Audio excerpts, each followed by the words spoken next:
Hello, listening people. Hello. Oh, hello, Bartek. How are you doing? I'm doing cool, Ryan. How are you doing? You're a jerk. That's what you really are deep down. Hey, man. 10 years? I'm done with how I was before. This is the new 10 years, Bartek. This is the the cool new Bartek. Mm-hmm. For the next 10 years, it's going to be cool Bartek on the podcast. And he talks like this all of the time and never is allowed to drink water. Because that's uncool. To drink water while doing the pod. Okay, same Bartek. Oh, what's that? Your spine just got shorter from the idea? No, Bartek's back to his usual two S's, slurping and slurring. There we go. Hey, man, there's also another one, spitting. Because we're Spittin' Polish Presents, likingly, because we're always spitting, and we both happen to be Polish. Oh, sorry, there's a fourth one, spooky. And we're spooky. Because this is October, in which we talk month. About movies that are spooky. Well, other times of the year, we may be other things. Yeah. Christmas, we're festive. We did do The Omen last year in, March. Yeah, we could do spooky movies outside of Spooky Month, but Spooky Month is for spooky movies. Yeah, we don't just do non-spookies. We do spookies in October because that's what we're here to do. We're here to talk about movies on our show Pictures Powwow, in which we talk about a film that has come recommended, whether that recommendation comes from Bartek, myself, or you, the listening people out there. That's right. You, the listeners, can give a film as a suggestion for us to cover on the podcast, and we will eventually get around to it. We add it to a big list, and we eventually get around. If you have any spooky movies, well, you may have to wait for them to be done next year because this is the last listening people suggestion for a spooky movie. That's right. Last one. The next episode, it's Bartek. Mm-hmm. He gets the last spooky of the year, unless we're really going to have a thrilling Christmas spooky horror film like we did last time. Yeah, which we did in November, so it's a halfway point. It was a halfway point. It was a real Nightmare Before Christmas. Yeah, you better watch out. You better watch out. Is the name of the film. Yeah, that was the name of the film. But today we're talking about a film called Train to Busan. And this was recommended by who, Bartek? This was recommended by my friend Amanda. I've never met Amanda. Is Amanda real? Yeah. Amanda, comment. Say, I'm real. We did mini golf a couple of weekends ago, and she kicked my ass. She kicked your ass? That sounds like she's real then. Mm-hmm.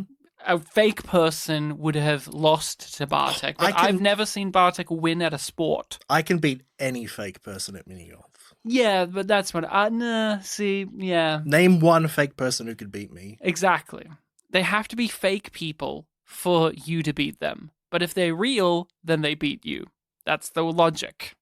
See how it works up there? Mm. But Amanda, who does exist, apparently, I actually am getting in the DNA results. It says exists. Mm-hmm. Pitched this film our way quite some time ago. Them and your other friend, Stefan, recommended a whole bunch of horror movies, and this was on there. And I thought, hey, let's give Amanda a go this time round. Stefan gets a lot of recommendations, but let's look at Train to Busan, a film that I'm pretty sure neither of us have seen. I haven't seen it before, no. I didn't even know much about it. Wow, you knew so little. I mentioned to her at mini golf, we're doing Train to Busan next. And she's like, oh, you've seen it before? I'm like, no, I haven't. It's like, oh, it's so good. And my other friend was like, oh, you haven't seen it? Whoa. I had a lot of that during the week. I had many people asking me, what are you doing on the podcast next? Train to Busan, and it was a lot of, oh, I love that movie, or I haven't seen it, but I hear it's great, and that's where I sit with it. But Bartek, for those out there who maybe need a bit of a log line for Train to Busan, how would you communicate that across to the listening people out there who have not seen Train to Busan, or maybe have to get a little bit of a reminder? Sure. So obviously we're doing this during Spooky Month because it falls under some sort of spooky subgenre. And this one is a very classical example. It is a zombie horror film. It takes place on a train in South Korea that's on the way from one part of the country, I think Seoul, all the way to Busan. Just covers a couple of different stops, I think. And, basically there's the whole country, or most of the country at least, is, facing the zombie apocalypse, and one of the zombies managed to get on the train just at the last second, so obviously the passengers are in this, confinement while also dealing with an ever-increasing amount of zombies. And that is it. Everyone, make sure to give this a watch for yourself, because now we're going to get into more details and get into the spoilers and get into who lives, who dies, who survives, all of that great stuff. So I knew it was a zombie film. I knew it was set on a train, and I knew it was about a father trying to protect his little girl. That's what I knew going in. I knew it was obviously... I couldn't remember if it was Korean or Japanese. I remember saying that to you last episode, and I leaned on thinking it was Korean because of Busan. And then you said, I don't know, it doesn't sound Asian to me. And I was like, And then I was like, okay, I swear it is. Yeah. And it is. I'm not very familiar with Korean place names. Yeah. Well, Busan was like, that sounds Korean to my ear. But I knew of it. It had a lot of hype around. I would also say 2016, if I am recalling correctly, was also like a really good year for South Korean movies as well. The Handmaiden, I'm fairly sure, came out around that time. Okay. The Wailing is another one that came out. Wailing as in Wailing, not as in the concept of hunting whales. Like the loud wailing. Yes, wailing in pain. And a couple of others were sprinkled throughout that was just like, ooh, that's worth checking out. And Train to Busan was the big genre one where it's like, ooh, zombies on a train. And I just didn't get around to seeing it. I don't know why. I think perhaps it's just I don't really care about zombies all that much. They're not my go-to monster. They're not ones that I invest much time into. I've never watched, I've watched the first season of The Walking Dead because a friend of mine put it on and it was only short. I've seen many zombie movies, but they're not the ones that call to my heart. So Train to Busan was like, oh, that sounds like an interesting premise, and that's where I kind of left it. But over the years, I just keep hearing great word of mouth about it and just people really praising the filmmaking, the zombies themselves, like the style of what they are. But without even getting too much into it, like, I didn't know if these zombies were going to be like the 28 Days Later, like rage, fast zombies, if they were going to be slow and shambling. And again, people, this film gives you both. Yeah. It's kind of... The zombies are intensely dumb, which was nice. They're athletic, but not really like dexterous. And they can be subdued really easily, which was nice. Like, this film doesn't solely go with the you must destroy the brain. It's like you could just punch them real hard, and if they fall down, you can just run away. Yeah, I've never seen a zombie movie where the biggest weapon of use is a fist to the face. Yeah, this one doesn't really go for like, how do we kill them? Like, how do we put them down permanently? They just happen to be able to be knocked out. Mm-hmm. Or knocked down. Yeah. And at one point, knocked into a ceiling. Yeah. Again, I've never seen a zombie movie where the biggest deterrent to a zombie is punching them. Usually you don't want to touch them at all. Usually you don't want to put your arms or hands near them at all, but this film is like, no, that is going to be the quick, easy way to do things. There's risk to it, but for the most part, a good slap to the face will do. And I'm like, okay, this is the world you got. But Bartek, Train to Busan, you had very little knowledge going in? Yeah, not really much at all. Just before I watched the film, I went onto the Wikipedia page just to see like who directed it, because it's happened a couple of times that we've watched a South Korean film, and there's like one or two familiar names. So I just wanted to see if this was a director we'd covered before. He wasn't. No, I'm not familiar with any of his other films either. I went onto his Wikipedia page, and if you just have a quick glance at it, you can see a bunch of like hyperlinks throughout an article showing like, oh, all these related articles. The only one that was purple, which means I clicked on it before, was Satoshi Kon. Said that he was inspired by him. So I'm like, okay, I like this guy already. That's what you want to be inspired by. So you didn't realize it was, so you didn't know too much? I didn't. I think I might have seen that it was like, zombie horror. But other than that, like, yeah, no details. Just I assumed like, oh, there's a train, there's zombies, maybe there's like a confinement thing, and I was right. And how did you feel about Train to Busan? Yeah, it was a pretty good film. I liked it. Yeah, I liked it too. It was very formulaic and very tropey, and very much hitting the typical character archetypes. Subtext is for cowards is a line that I thought of a lot during many moments. But there was some unique touches in this. The train aspect is very fun. Like, they get great mileage out of that. I love some of the ways the zombies work in this. Like, if they don't see you, they just stop. If they see you and or hear you, they go for you. But other than that, they're not really interested, which is really great. The fact that you can physically take them on, even though it's still a risk, is also cool.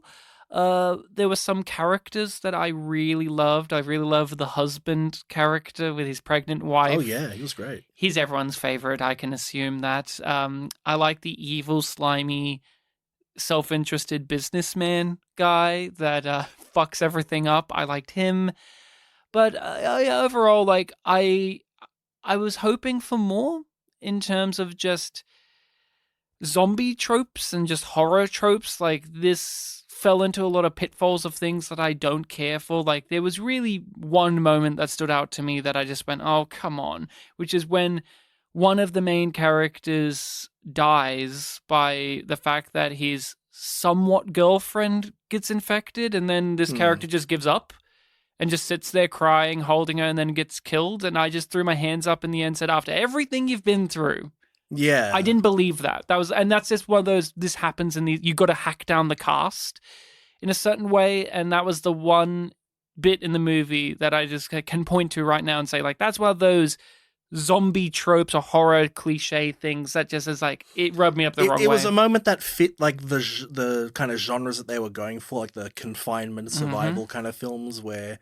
it is a big thing of like, characters that you'll follow for all the film will make it so far, but like one little moment will, take them down. But I felt like that one was, a little too sudden.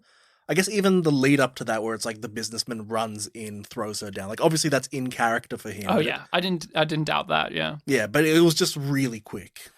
Yeah, and mainly for the teen boy character. The girl getting taken out like that, fine. That's like a surprise, and that businessman was willing to take her down earlier, so again, makes sense. But this teenage boy who's done so much to like keep going and survive, and like he had to be willing to fight his own friends earlier in the movie. Yeah.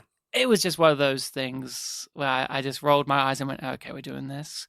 And the movie does tick a lot of those boxes of just like, it does the thing it's going to do. This character is going to sacrifice himself. This guy's going to get a nasty ending. This one's going to...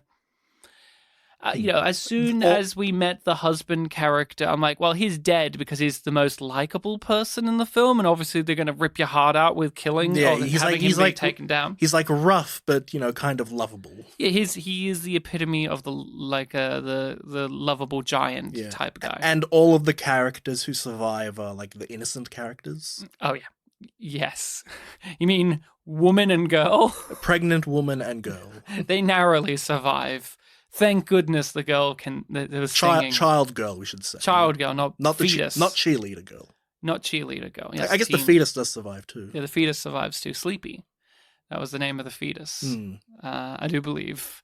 Because the father couldn't come up with a name. He did come up with one just before his exit. Yes. But tell me more about your thoughts on Train to Busan. No, I agree with you. It followed a lot of, the formulas of this subgenre, but it did them well. And that kind of surprised me, because, I think all but 2 South Korean films I've seen have been for the podcast. The 2 that aren't for were Parasite and Oldboy. And there's always been like a nice little surprise to me, like, oh, okay, I wasn't expecting it to go this way. Burning has a whole, reinterpretation of the whole journey at the end. The Handmaiden has like twists at the end of every act that help you reinterpret things. Parasite, the characters just create this whole big facade that keeps getting bigger and bigger, and And where do your sympathies lie? And it gets funny in that degree. So with this one, I'm like, okay, what's going to be like the big, twist to the formula that I'm not expecting. And there wasn't really one. It was just it was a formula done well. It's on a train. I think that's it. I think it's, have you seen a zombie movie on a train? And the answer is, no, I haven't. I have seen another Korean movie that's on a train, Snowpiercer. Yeah, I haven't, but I thought about that one a couple of times when they were just going through all the carts and there were so many. It felt like 1 million. Yeah. Oh yeah. Yeah. They. I can't remember. They listed like we're at cart 9, and we have to get to cart 15, and it was just like so long for them to get through all of the zombies. 13. I think it was 4 carts. I swear they said 15, but maybe it was 13 that they had to get to. Either way, there was more behind that one. Yeah. Because the main characters start like way back. Yeah, at 9. They're at 9. Oh, they start at 9? Yeah. Oh. When they get back on the train, like no, when no, they have to I meant when they first get on it. I was talking about like the bit where they have to actually go through the train cars full of zombies rather than, there's zombies behind us, run. Where they now have to face They have to rescue they have to rescue people and get to the safe zone. Yeah, I could have sworn there were 4 carts behind. But, yeah, well, it's a similar vibe. But, yeah, it just did the things very well. Are you a fan of zombies? Relatively. I remember when we did Land of the Lost, it was a slow realization to you that I wasn't really all that big into them. I guess in recent years a little bit more. Like I read a zombie manga last year that was really good called, I think it was I Am a Hero. And this reminded me of that quite a bit. Yeah, I guess I do enjoy them when I do see them, but I don't really seek them out. Yeah. Zombies can be either just a monster, but oftentimes they're representative of something. George Romero, he made sure that the zombies represented things. Yeah. That there was very much an allegorical nature to his zombie movies. The villain of Land of the Lost was capitalism, right? Yes, Land of the Dead. Land of the Lost! Sorry, Land of the Dead. Land of the Dead. Land of the Lost. Land of the Lost was Bush-era war, militarism, and capitalism. Wasn't it Leonard Nimoy in a tunic? Yes, it was Leonard Nimoy in a tunic. But that now you have to make me remember Land of the Lost, which is very unappreciated difficult. Masterpieces that you love. We all love that film. Will Ferrell's best movie, next to Bewitched, of course. But yeah, zombies can mean a lot, and this film is dealing with so many things. We're looking at the character stuff where it is the main man himself is having to grow and change and not leave people behind, not be one that looks after themselves purely because he is a businessman, an absentee father, a shitty guy who doesn't really pay attention He's to a fund manager. Yes, was a bloodsucker. He gestures and goes through the motions of parenthood, but really, what's he doing it for other than it's what's expected of him? And even then he will leave this little girl behind or fall asleep or be very reckless in his care of her. And that little girl is all about like, I can look after myself. I can go on the train by myself. I can do this by myself. And then through the nature of the story, we see how true and untrue those statements and those things are. And by the end, she does get a surrogate mother figure now and loses her father. Is a kind of interesting swap over. Yeah, and her mother is question mark. Her mother is question mark. We don't know. They don't answer that. Yeah, that's the journey that they initially go on. It's like, oh, let's go visit your mother in Busan since you really want to go. It's her birthday. Yeah. This little girl had the worst birthday of her life. But yeah, she got a second Wii. She already had one. I knew you were going to make a deal about that. Wow. How upsetting to get 2 Wiis. You could have one at your mum's house. Then you don't have to take that one with you. Yeah, but what if, your save files, Yeah, do you have to take your games with you too? Ugh. Yeah. So tough being a first-class person. I sure hope that this movie about zombies eating fancy people sure isn't about classism at all. I sure hope it isn't in any way. Are you trying to tell me that there's a part of this film where the human non-infected person is a bad guy? Yeah, the evil businessman. that he's more of a monster than the monsters. Yeah, makes you think, doesn't it? And that he's willing to literally throw the one guy who actually knows how to drive a fucking train under his own feet just to get away. Yeah. I wonder if there's some commentary happening in this film. Well, to be fair, the other characters worked out, at this point, we just need to know when to do the break, and that's it. They were lucky that was only it. That there weren't any other, like, you have to change tracks or anything like that. They were lucky that the train driver sorted it all out. I'm just trying to think. The main character himself was fine. I thought he was fine. They dialed in the right level of selfish prick and entitled with him, especially when they stop off at that one place and he has already phoned up his friend who has connections and power to come save them and leave everyone else for the quarantine zone. That was like a good moment of just thinking, like, we're halfway through the movie, a good chunk through the movie, and our main character is still stuck in the old ways, still stuck in how he's managed to go through life, and he's willing to sacrifice everyone else for his own safety. And then obviously it all backfires and it doesn't work out well for him, and he sees these people who he was willing to give up on save his daughter, and it really puts him in a spot where it's like, oh geez, I really need to change my ways. He's got a lot of nice little moments where, a different perspective is thrown at him, and he does give him pause for thought. Usually when it's his daughter giving it to him, he'll try to pull the dad card of like, I'm just trying to look after you. You don't have to do this thing. You have to, look after yourself. But when it's another adult, in this life or death situation, like, everyone's favorite character, the big buff guy, it does give him a new perspective. And also, there's a bit of a, not a bookend, but like, foreshadowing, like when he initially, closes that door on him on the train, and the guy later tells him like, hey, don't you think you owe me an apology for closing that door on me? And it's like, oh, well, we were panicking.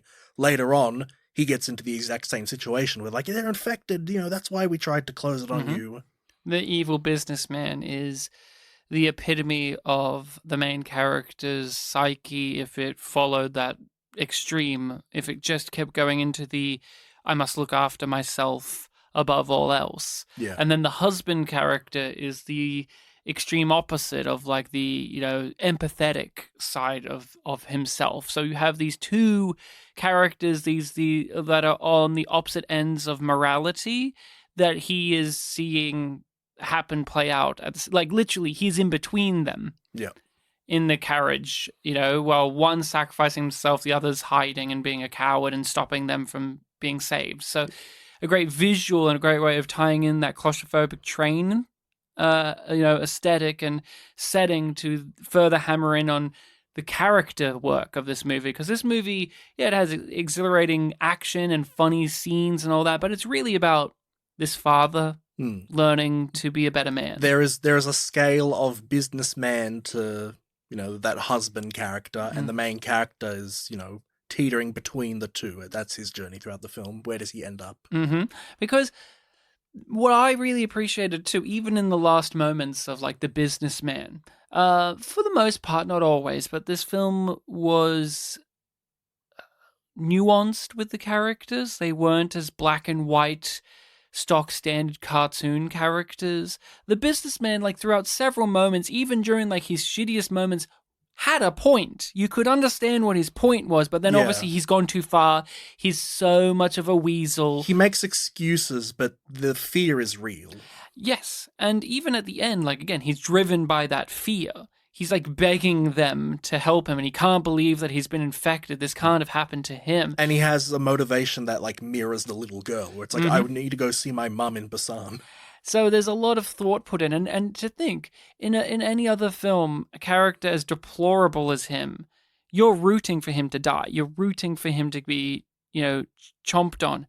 And he did get bitten, he did get infected, but the way that it plays out is very unceremonious. It's not grand, it's not huge. Like, he didn't get ripped apart by zombies and they opened his organs and threw them in the air, or you see him get the gnarly bite on the neck or anything. It just simply happened. And then when we see him, he's in his final moments of transitioning from life to living dead, and it's just sad. Yeah, he didn't even realize it was happening until he was told, like, dude, you're infected. Mm-hmm. Then he realizes and slowly turns, and then and then it hits, and then you just have to throw that guy off the train. But again, it's not that Hollywood, it's not that cinematic thing of like the bad guys get their, just desserts and the good guys win. Yeah. All of that. I mean, that doesn't always happen with zombie movies either. Famously, like Night of the Living Dead, it doesn't work out well for people. But this is a movie where they stay true to the characters for the most part. Like I said, there's one or two that I'm not satisfied with what they did with them, like the teenage boy. I'm just like, really? After everything? This is how you go out? Like, this is how we're going to wrap up this? Or, yeah, I'm iffy on the homeless man character as well. I don't know how to feel about him as a character. Yeah, he had a bit more of a glorious death, like, protecting the two so they can escape. But, I only accept that in this kind of genre. He didn't get afforded a character, though. Yeah. That's the upsetting part. Like, I'm not saying I needed a backstory. I needed him to explain himself, but I would have liked to have been given a little bit more characterization, especially because he is the disenfranchised. He is like this homeless man that people have no respect for, but then we go out of our way to save him, which is good, but I was hoping in a film that gave characterization to people without giving big monologues. Like the teen characters, even his friends that get murdered at that train station, I understood what they were all about. I got what they were in very quick, easy succession. Oh, they had very classical establishments of them. Like, and he was the loner and everyone else is kind of a jock. Yeah, and you rooted for them when the shit hit the fan because you knew how these characters were going to snap into place. The homeless guy, it's like I felt like they needed to give him something more. They had a couple of elements they were juggling. I actually do remember when I was watching the film, there were points where I was trying to fill in the thing that I missed. Like, was he the guy from the opening scene or something? Like, yeah, it was weird because he's introduced as a fake out where, I mentioned before that the initial zombie on the train gets on. And they're clearly, being weird and causing a little bit of attention. They're starting to turn. Yeah. And then someone gets told, hey, there's a weird person in the bathroom. Could you go check in on them? And you're like, oh, no. Yeah, the businessman said there was a weird man in there. Yeah, and I was like, oh, was that a man? I thought it was a girl, but whatever. And then they go to check. I'm like, oh, no, they're going to get the zombie's going to bite them. And then it's just this homeless man. But he knows about the zombies. Yeah, and he's doomsaying, he's saying, oh, it's the end, it's happening to us, and he's already seen everyone get killed. Yeah, and there's this little kind of, I guess that makes a bit more sense. Yeah, I was gonna say there's a bit of a crazy element to him. Is this guy in his right mind? No, he's doing what they will eventually do, which is hide. Yeah. You know what? Now that you say, he's already gone through it. Hence, when the train takes off, you see the hordes of zombies coming down the stairs. Every character on the train has just missed it, while the homeless guy, since he's already out on the streets, unprotected, he's already gone through it. Yeah, and he's managed to get on the train. This dismantles the point I'm making, but I'll say it anyway. Eventually, when he does become, act a bit more sane, he's working with them, he's speaking rationally, it did kind of feel like a switch. But now that you say it, it's oh, he was just ahead of everyone. Yeah, he was basically 10 minutes ahead of the other characters in terms of narrative. In narrative terms, what they experience 10 minutes from now, he's already done. And then he's always 10 minutes ahead of them. I appreciate this character so much more now, right? Yeah, you're wrong. Isn't it fun that talking about it like this is actually making that character much more enjoyable? The guy who's a few steps ahead in terms of knowledge of the situation. And I like that there was that moment where, he caused a bit of an issue where he fell down and he got stuck between the seats and the main character also had to hide when they came out of the tunnel. And then they had the moment of let's count down and run, and he steps on the can. I like that didn't stop the characters from just doing the thing they were going to do anyway. In other movies, shit, I stepped on the can, I'm dead. They just were let's keep fucking running. Yeah, that seals your fate. But even the zombies, when they hear it, they don't immediately pounce. They just slightly notice okay, we just need to run right now. Because they're dumb. Yeah. The zombies are stupid. The film plays around with them interestingly. Yeah, they work on sight and sound. But the sight is really the thing that makes them leap. And it is important. The big visual thing of the zombies is the fogged, misty eyes. Yeah, yeah. That's probably the most distinct visual trait of what these zombies have over, say, other zombies that you see in movies. Not saying like no other zombies have this, but they make a big deal out of like the foggy eyes. Yeah, The fact that sight is such a big deal makes sense because we've heightened the eye aspect to these characters. What do you call the blacks of the eyes? Is that the iris? Yeah, pupils. Pupils. They don't have pupils. They just have the color of their eyes, but really foggy and like very white. Yeah, like how you see with some vision impaired people. Yeah. Like I remember back in the day, you know, if you watched a TV show and they whacked one of those foggy contact lenses on someone, you go, oh, they're blind. The blind lenses, you know? Or like, you know, I guess what they're going for is like the light out of their eyes has gone, because that's a thing too. Yeah. But yeah, they make a big deal. Other than that, like the zombies for the most part are just pale, have the veins, the black veins, and that's it. Except for one. There was this character, the other like train employee guy, like so at the beginning we have a random person comes on the train, she's infected, she starts having a seizure, and then a young what would you call them, like stewardess person comes in and she's like phoning this guy to come along. That guy, he comes along, he sees what's going on, he starts running, he starts saving people, he's like go go go, he gets taken out by that stewardess.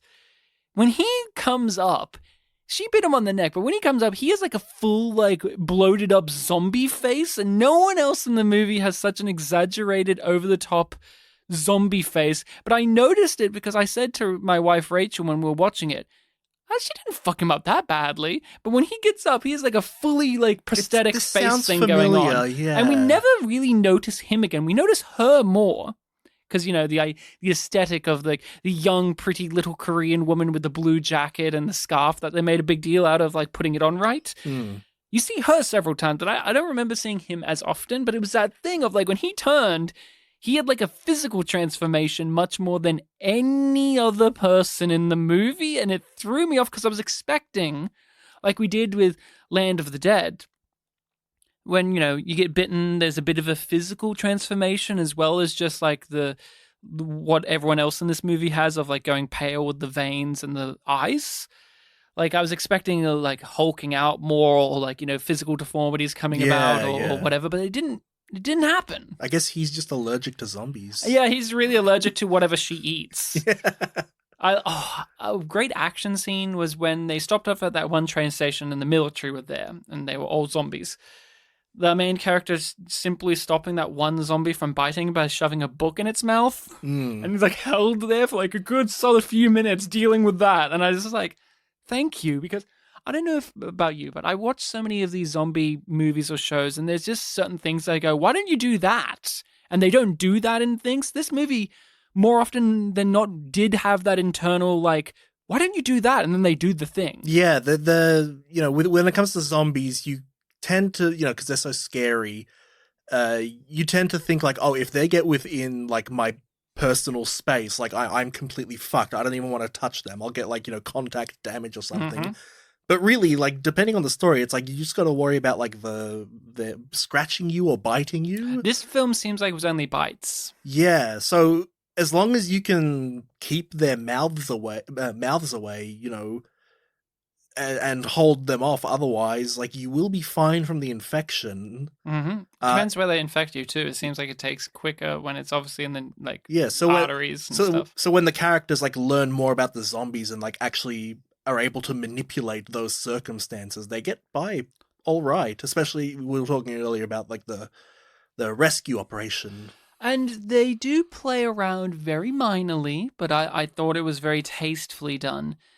That the zombies don't want to just eat you, they do want to infect you. Like, they don't just purely eat a person and that's it. Yeah, that's a good point. Like with the old lady. These aren't brains zombies. These aren't brains, or just, once we swarm you and we eat all of you, they just want to infect you. They just want to bite you. They just want to bite.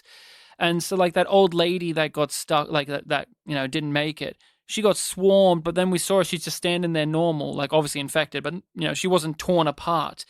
The only exception to that rule, I think, and you can correct me if you think otherwise, is the husband character. And I think that worked because purely on a character-driven level, he made a sacrifice, so he is consumed by the horde. Like, he just gets swarmed and we never see him again. I was waiting and I was worried if they were going to have him come up again as like a Hulk zombie that they had to deal with. Like, yeah, the final boss zombie. Did you think that he was going to come back? I felt very satisfied that he didn't, but I had that little worry that they would fuck it up by doing that because he was such a big character that we cared about. Yeah, I wondered if they would, because that would have certainly been effective. They essentially did that with like the other baseballers, where it's like, oh, now we've, met these characters again. Now the main baseballer kid that we're following has to deal with this situation. But I mean, the big guy was left behind like so quite far back that, realistically, like, he probably wouldn't make it. But then the train turns over and everyone gets out. So, but the thing was, as we saw, the zombies physically swarmed all over him, and like from film language, it's like they consumed him. That's the one exception to the rule, I feel. And I think it's fine because it's a film like signing off on that character, like saying, hey, you may be wondering if he'll come back, but because of what we've visually shown you, he's not coming back, okay? Because it would, in my mind, it would taint the film if he came back as like an enemy we had to fight later. I think his sacrifice is much more beneficial than the thrill of the zombie thing, because we got that from other characters. Like you said, the baseball characters, but they weren't really big characters we cared about. We only cared about it in relation to the one that we do know and the girl. But like with so much going on in the film, like I'd rather see them take down the evil businessman. I'd rather see, so many other things than the most likable character I've seen in a film in recent time come back as a guy we maybe just have to punch in the head. Yeah, I could see it working in like a kind of twist where it's like, oh, the visual language of the film led you to believe that like you'll never see this again, but we tricked you there. But yeah, it is nice that we didn't really have, that kind of final encounter with like friend turned foe. And again, notice that you said like the thing like they didn't have we tricked you there. That would have really undercut the nice little character send-off that we had. Even though it's a brutal ending for the character, it's still nice, and I'd rather them end on a nice thing for that than a little twist, gotcha, little trickster. We're back with him and he's a big zombie now.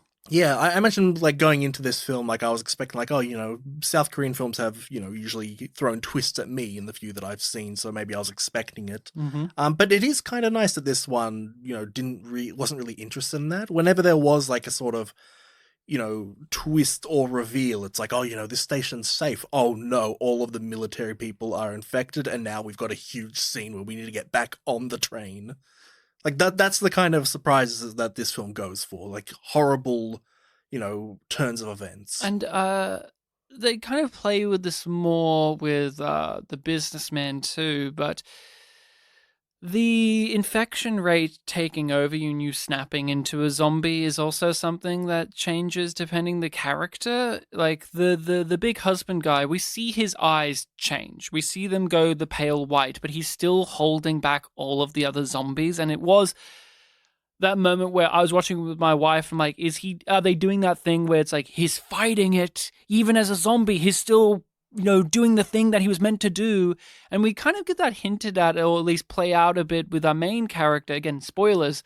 When he turns into a zombie, we see inside of his mind and what he's thinking of. And even though he's turning into a zombie, we see him have a big smile and then sacrifice, like, do the right thing and jump off the train. So there's a little bit of like a communicative thing of the film telling us like these people, their will within them will still exist for that fragment of time before they are gone. Yeah. And they have the ability to do a thing, even though you can see they've turned now. Yeah, some sort of strong emotion can like delay the effects. So we get that fatherhood, that guy, like very heroic character, husband, trying to help everyone. We could say that the businessman either, desperation to survive, that he would fuck anyone over, or wanting to get to his mum. And then that brings up a big kind of mystery of like, oh, what about that initial girl? Like she held on for a long time. She was trying to hold off the infection. What was her light story? infection on her thigh. Yeah. And it seems like it depends where you're bitten. It takes a longer period of time too. Yeah, maybe. Like on the hand, it took a little bit longer than obviously when they bite you on the neck. You're pretty much going to spasm within a second.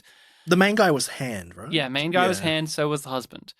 they both got bitten on their hands and fingers because that's just how it goes. Businessman, I don't know where he got bitten. I think it was on his wrist. I think he kind of looked when in his final moments of being like, they got me, but I couldn't tell. But His wasn't the neck, was it? No, because he would have turned instantly. Yeah. He must have got bitten when the train driver got attacked, either on his feet or hands, but like it's inconsequential. It took him a while because my wife joked with the businessman. He opened the train doors like, oh, is he smart zombie? Like, is he somehow this? No, he was still a man technically. So that answered that. Like the film did the you thought this, didn't you? No, it's actually this more interesting choice. I did have some grievances with the zombie logic, though, of like, why don't you do this type thing? They establish very quickly if you like stop them from seeing you, they'll stop doing stuff.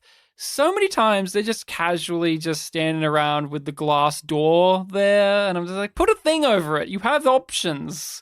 Yeah, if they have newspapers lying around. They had so many bags and so many things. Just put stuff on there, and it just bothered me so greatly. I like even in the one of the action scenes, somebody threw a bag on a zombie's head, and it was like the main character's like, "Could you please hurry the fuck up and run?" That zombie is totally blind because they had a bag on its head. Station. At the station, it's like, and the main character still took his time.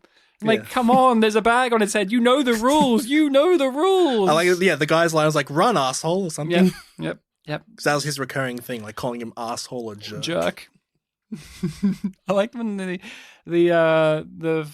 daughter and the pregnant wife and the old lady and all that were hiding in the toilet, and you got to hear like the little knock on the outside, like his rhythmic knock, and then opens up the door and it's just him like standing there like super casually, like how it was early in the film when she was in the toilet. Like now we get to see it on the flip side, because that's how we meet that husband character, is like his wife's in the toilet. Does he do the same knock in the first scene? I think so. Because that'd be a nice detail. I think so. Because they had like a very lived-in relationship, those two characters. Yeah.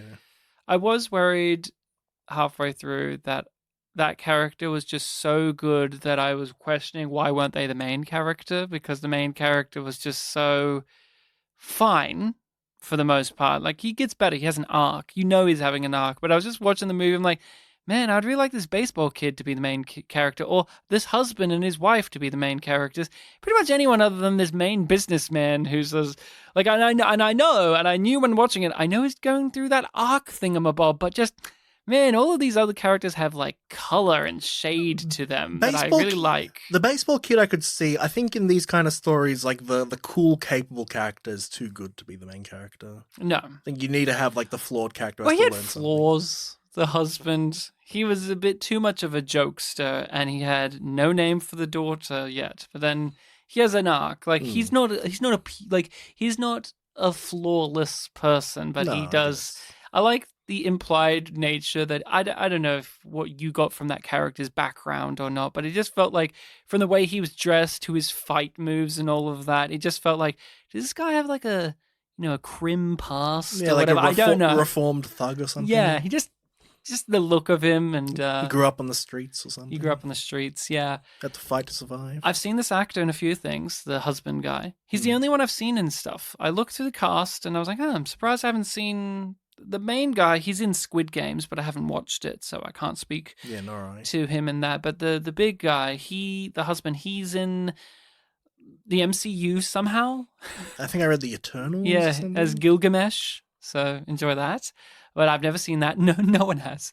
But he was in a film called The Good, the Bad, the Weird, which I mentioned only a little while ago when we talked about the happiness of the Katakuris. That was its name, and how that was a remake of a Korean film. Yeah.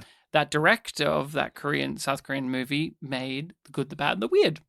Which also had the lead actor from Parasite in it as the weird. This guy, I think, was the bad? ?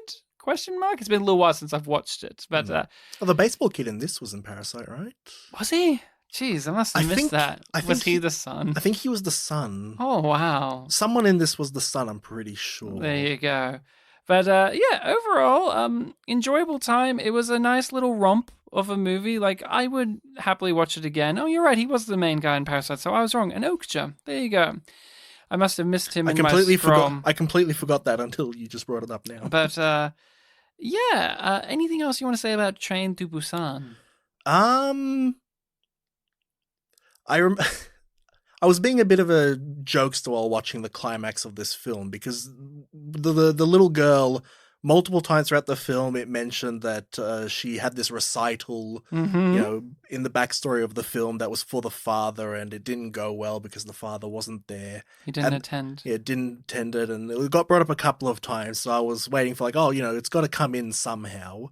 And I was joking to myself like, oh, it'd be really funny if like that song is the thing that cures the zombie apocalypse, and then it's just like a really happy ending or something, and that's what saves the father. And it doesn't happen. It doesn't happen. So when the film was wrapping up, I'm like, oh, that didn't really go anywhere. But then the final scene happens, and it's like, oh, it saves her and the soon to be mother. Yep, and then the song plays out in the end credits. Mm-hmm. The music of it plays out, which was nice. Yeah.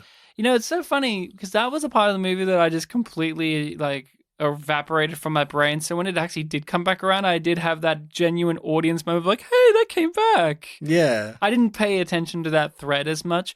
What did you think of the father-daughter relationship, and also just the classic thing of horror movie situation, got to look after the precious innocent, whether it be the pregnant woman or the child, which, in other things, games or movies or shows, that can fall real hard on its face. Yeah, I mean the busy father and not neglected but like lonely child. It's a trope that transcends this kind of thing. I was thinking it's like, oh, that's like a Christmas thing. Like, oh, father's too busy for hang out daughter, but Christmas is coming up. Maybe you can do something special there. But this is obviously a horror film, not a Christmas film. But no, it was sweet. I liked that the daughter's, innocence and worldview did have an impact on a couple of scenes. Like, she helps out the older ladies. The father, lectures her on it, and she, snaps back at him. And even to other characters, she has a couple of like snapbacks that, show her innocence. The businessman, she taught him a thing or two as well early in the movie, where her mother tells her that's a thing, that rude, bad people say. I couldn't remember if that was the businessman or it was. The steward. He was the guy that reported the homeless man in the toilet. Yes, yes. That's just right. So you know early on what he's about. He doesn't want people who aren't here, so you better get off. But that was him. She told him off. There was a great moment when they were, pleading, our main characters were pleading and begging and smashing their way to get into the train car. You have her crying, and you see the businessman still holding the door, looking at her, and you see that that's a chink in his armor. Like, that got to him, but not enough to change. I like that. Again, that's that thing of like, he sees himself in this little girl. Like, he is the mention that fearful little child. The mention of her mother, like, connected to that twist at the end of the film where it's like he's also going to his mum in Busan. Yeah. And I guess the other thing is, that final scene where the two survivors are going through the tunnel and there's a guy with a sniper rifle aimed at them, doesn't know if they're infected or not.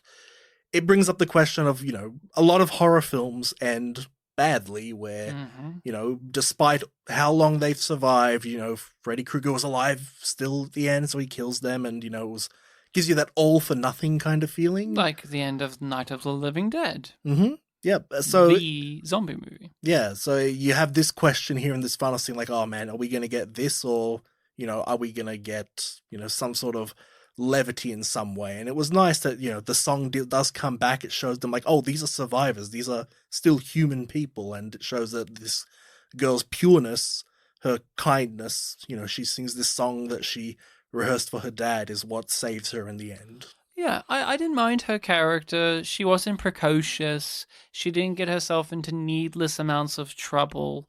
But at the same time, she was the object to protect. Not to say that they didn't give any characterization to her, of course, but there's a part of me that just goes a bit listless when it is this setup of small child, hairy, what was it in the Yahtzee calls it in his video game reviews, like the hairy dad games, where it's like there's the big dad guy who must protect the child. Yeah, Last of Us, God of War, all that. War, Obviously, this is not the hairy dad genre, but like I don't know. I don't get as drawn to that because it's like you could just give us a character. The little girl is okay, but she's not as good as, say, the little girl in Space Sweepers, which serves a very similar function of like, here's a little girl that our hearts start to warm up and we become better people, but there's dangers out there. Like, this one's fine. Like, she's okay. Like, the performance is great. Not knocking the performance at all. But as a thing it just feels very scripty to me a lot of the time, but not to a degree of being egregious or disgusting or like syrupy. It was just that thing of in my viewing of this, I'm just like, yeah, that's the thing. You do that because you got to do it. She was fine. I with the whole thing in the ending, it's just like, her existence is the representation of the tone of the film. Like, she survived. The film has an uplifting sort of ending, and despite the horror that happened. The way that the villain of the movie, the businessman, the way that they weave in his stuff with the little girl does help make the little girl that extra bit more fascinating, because you already have the dark mirror of the father and the businessman, but then also connecting the businessman in this way similar to the child was just another flavor of like, okay, there's something more going on here. Some good stuff to keep in mind upon any sort of rewatch. Yes, indeed. Anything else you want to say? Any other observations or things you want to highlight or moments that stood out for you? I think that's it. Did you have a favorite kill or actiony set piece? I quite liked when it was the action badass scene where they wrap the things around their wrists and then they're just like, I'm just going to grab them and throw them up against the roof. I mentioned that earlier. They threw it up against the ceiling. My wife said, why would he take his jacket off? He's now making those parts of his arms more vulnerable. And I just said, because it looks cool. That's him. And that was the rule. That's Goku taking off his weights. Yep, exactly. So because it looks cool. I was going to say wifes. he took off his wifes.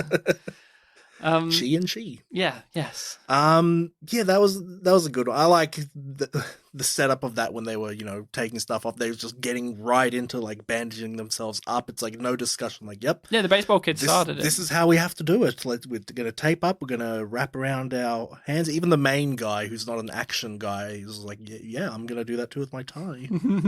I like that it started with the baseball kid. Like, he's like, they're in this cart. We have to do this, and then the husband's like, all right, and he's joining it, and then the main character's like, oh yeah, okay. They've already got the plan, like, I'm in front, you're in middle, you're at the back. I really like the sequence too. I thought it was very clever of how do you make the train exciting as a location throughout the movie? How can you make set pieces in there other than, I flipped the camera here?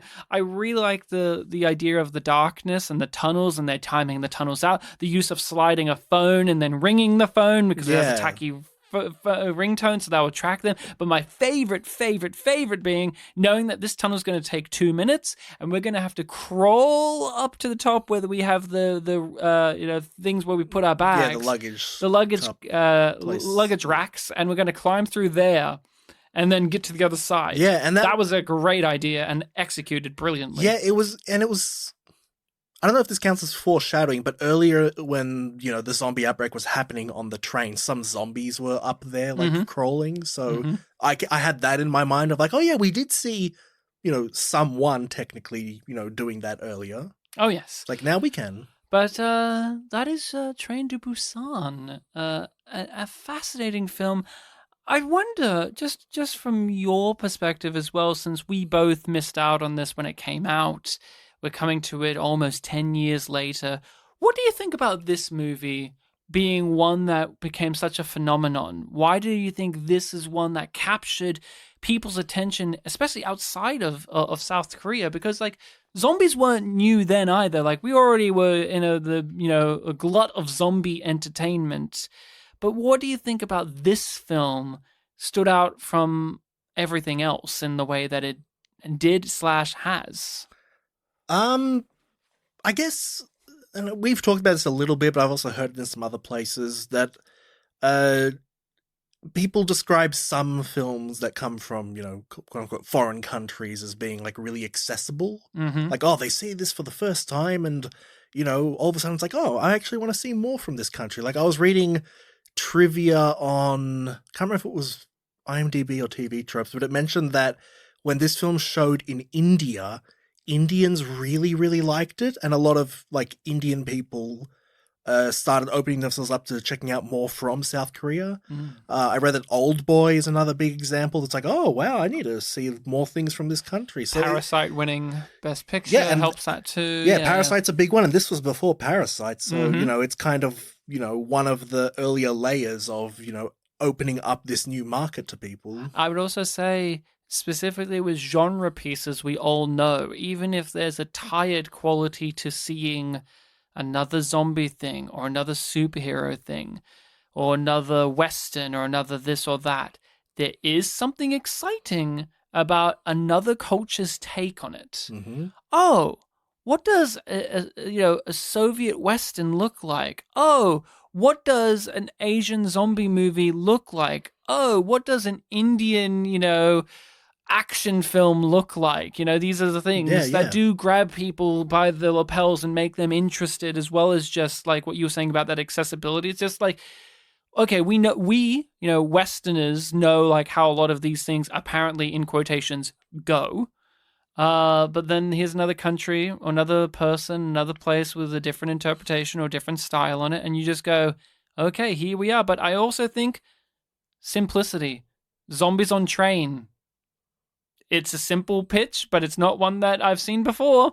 I mean, I have since this movie. We watched an anime together that was zombies on trains, trains. Carbonari of the Iron Fortress. But that came after this, I'm pretty sure. Around?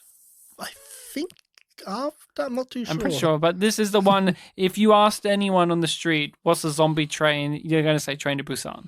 That's it. Zombie train. So I do think Zombie Train also, great pitch. Great pitch of zombies on a train because it feels realistic. It's like, what's a different place for a zombie thing? Like, Shaun of the Dead was a comedy film. That was already good. It was British, very funny.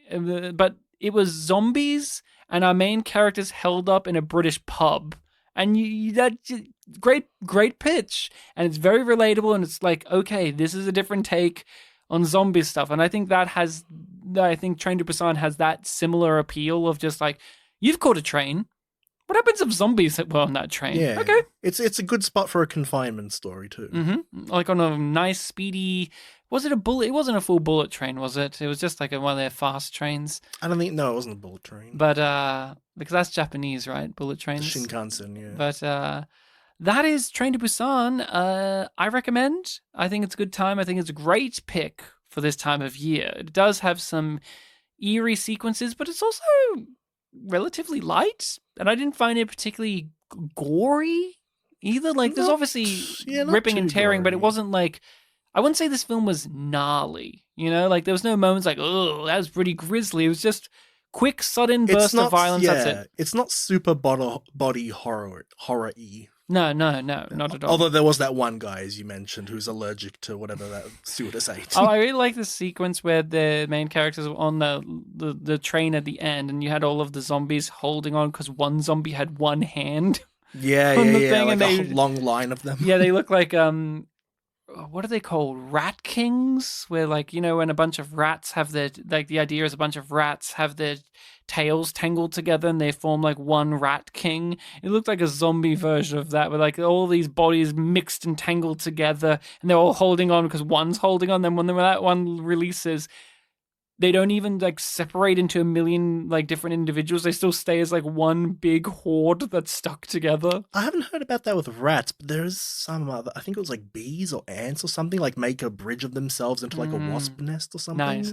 Yeah, you can look up rat kings, I'm pretty sure. The idea of rats where their tails get knotted together and they become like a ball. So that's fun. Interesting. Yeah, isn't that neat?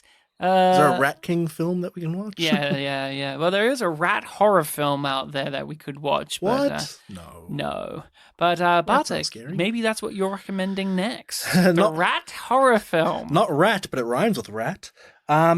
So bats. Bat, yes. Batman. So scary. Ooh, It's Bat guy. It's the Batman. It's Man Bat. With Incel Riddler, the Batman. No, so if I'm not mistaken, the oldest film that I've ever recommended was It's a Wonderful Life from 1940s. 46, 47, thereabouts. Mm-hmm. The film that I'm recommending is just a few years older than that, so it's my new record for oldest film. This is the year of the old film, by the way. Mm-hmm. You're running out of time to give us old films, listening people, so make sure to do it. Yep. So I am picking a film from 1942. I only know a little bit about it. I don't know if you've seen it or if you know much about it.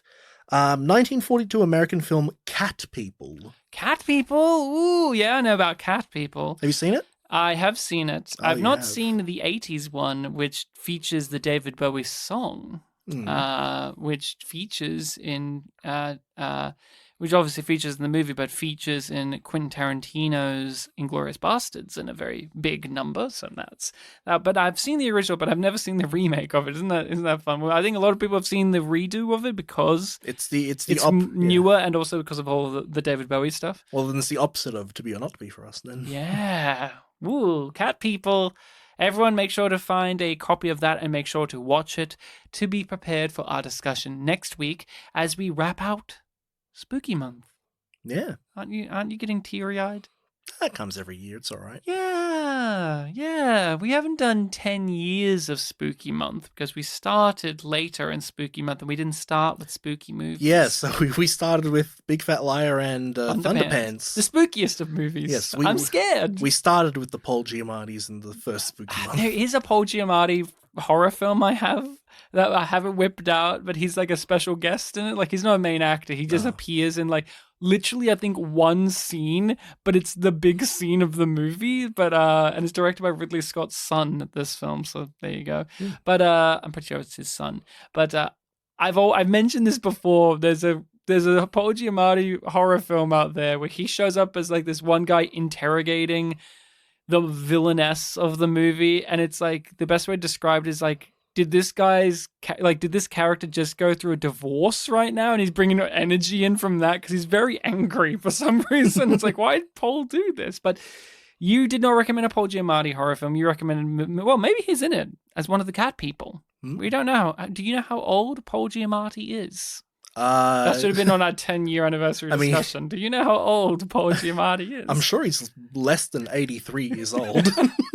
But if you found out if he was 83 years old, would you be surprised? Infant Paul Giamatti in the 1942 film Cat People. No, he's still 40 years old. He was born 40. He was born old. Even when we looked at Paul Giamatti young, he still looks old. By the way, he's 58 according to IMDb. He's not even 60 yet. Yeah, so does that mean it was more like the 60s or 70s? 67. 67, no. 67. So just take that in. He was born before the moon landing. 67, that's the year that Guess Who's Coming to Dinner came out, right? Mm-hmm. So he could have seen it. Yeah. He could have bought a ticket. Maybe he's in it. Maybe he was in it as the housekeeper? He was born in June. Paul Giamatti, you were alive. Why weren't you in Guess Who's Coming to Dinner? He was in Guess Who. He should have been. You should have been in both. Yeah, what's your excuse, Paul Giamatti? We'd be asking like, hey, why is Paul Giamatti in Guess Who? He doesn't fit there. It's like, oh, well, it's a callback to Guess Who's Coming to Dinner. He's like the only returning actor. His same character. Yeah. It's a fun little callback to implying that this is like in the same universe. Yeah, of course it is. It's like history repeats. It's brilliant. Of course it is. Ashton Kutcher's character knows of Sidney Poitier's character. That's what I get. He's read one of that guy's medical journals or whatever he did. So Ashton Kutcher knows of the UN. So that means he knows of Sidney Poitier, who was working for the UN. Yeah, he's his mentor in interracial couples. Sure. You could say that. I'm not saying that. I'm saying that Ashton Kutcher I'm not saying that the film's saying that. The film said it.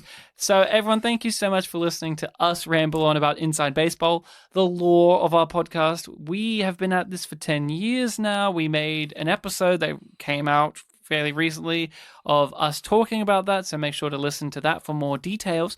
But again, thank you so much for being here. Until next time, remember to be kind to each other. But Bartek, where can people find us online and how can they contact us if they want to and or have recommendations? You can find us at a few places. You can find us on Twitter and Facebook. Both of those are called Spit and Polish Presents. When we started, it used to be called Twitter. Now, technically, it's called X. Yeah, as of last year? No. I think it's been way longer than a year. Since it's been x.com? Yeah, I think so. Wasn't it last year? Oh. Okay. We can check later. But either way, we are on those. We also have a YouTube channel, Spit and Polish Presents. If you go to all three of those things, we have posts about, new episodes, and we have like kind of different images and, materials about that. So you can have, 3 different versions of things. You can also contact us directly at spitandpolished@gmail.com. If you want to send us a recommendation or, Or email us the year that it became X, which was 2023, by the way. So it's been 2. No. Yeah. Time flies. July 2023. So there you go. You can email us with information like that. Maybe I'm wrong and maybe you can correct me. Even if Ryan's correct, email us anyway. It's like, Ryan, it's 2023. Just email in good boy Ryan. That's all you need to write down. No. We'll know what we're talking about. Even if it's years after this episode is released, we'll know. Just pretend Ryan didn't say it and just act like you'll bring it to our attention. That's fine. Yeah. But no. Make sure that you're correcting me, Ryan, about it, even though it's Bartek that needed the correction there. Yeah, and send us another email saying, like, I don't think you should be cool Bartek for the next 10 years. Just normal Bartek's fine. But...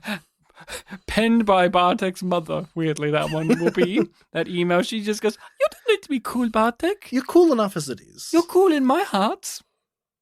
My mum thinks I'm cool. That's Simpsons. Thank you. Do you think your dad thinks you're cool? My dad? Yeah. He thinks I'm cool bananas. There you go. Would he save you from a zombie train? If he knows about the zombies, yeah. He would save you? Yeah. If he's looking out the window and doesn't know there's zombies, he might not. But that's just if he had his glasses off, would he be able to see them? Oh, now we're getting to difficult territory. Because he won't be able to keep those glasses on throughout the whole thing. You know that. Yeah, they might get dirty. Yeah, they might get blood on him. And he didn't bring like his little cloth to wipe his glasses. That's not cool bananas.